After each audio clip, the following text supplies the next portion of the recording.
Hello, hello! At nag-crave nga tayo sa banana fry. So, meron tayo ditong hilaw na saging. Tanggalin na yan isa-isa. At pagkatapos ay maglagay tayo ng oil sa ating kamay para hindi magkaroon ng dagta ang ating mga kamay. At unahin na nating balatan ng ating mga saging. At ayan na nga, malinis na. Nabalatan ko na din lahat. At isa-isahin na nating gayatin ng hugis fry. So, ayan, ito ay nakagawian na to sa amin sa Laguna. Madalas ginagawa ito merienda sa amin.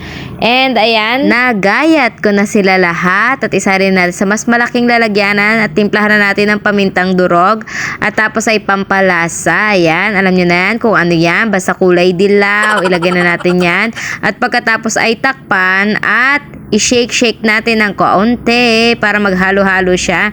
And ayan na siya, naghalo-halo na nga ang ating mga sangkap at pagkatapos ay baliwalain muna natin siya ng ilang minuto.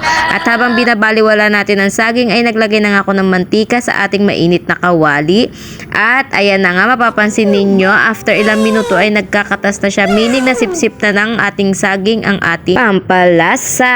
At ayan, sama-sama na sila at tinry ko nga kung luto na siya, kaya sinake-shake ko yan. Ayan, senyales na luto na siya, hindi siya nabale. At hanguin na natin yan, ilagay na natin sa ating lalagyanan. At pagkatapos ay iset aside natin ng mga ilang minuto at tsaka natin iprito ulit para mas crunchy, mas malutong ang ating crispy banana fries. At ayan na nga, okay na siya. Ilagay na natin yan sa tissue paper para masipsip nito ang excess oil. At pinunasan ko na nga din yung ibabaw para matanggal nga ang mga naiwang oil. At ayan na nga, tinetesting ko nga yung crunchiness at crispiness. Wow! Ng ating banana fries. And ayan, sobrang lutong niya, promise. At pagkatapos ay lagyan natin yan ng cheese powder. Optional lang naman yan kung gusto nyo lagyan. And pagkatapos ay i-shake natin yan. And ayan na, naghalo-halo na siya.